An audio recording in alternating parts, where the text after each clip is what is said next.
If it's something that is affecting today's predictability of the business, then you bring it into the mix and you see how something that have not related to revenue, assets, and partnership can be brought because it's a cause or a consequence of today's topic, which is predictability. And this is just an example.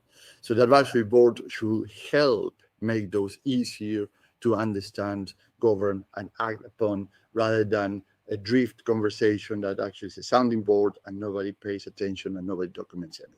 So what you gain working with me is three things: business outcomes, differentiators, and risk reductions. In terms of the outcomes, it's a measurable advisory board, not a vague one. And I just provide an example, for example, in terms of predictability.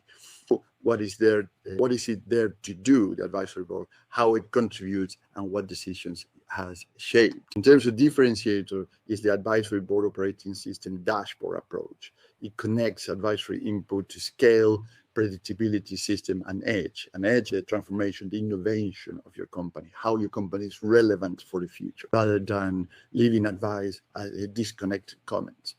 So you get international advisory expertise, faster implementation by hiring a single executive, and lower overhead than a big consulting firm with no talent locked in, as I mentioned, so members can be swapped every 6 months. And that reduces risk because reduce the value leakage, as we call it. So if you do not measure the advisory board impact, useful advice gets lost. So weak advice survives, and nobody knows what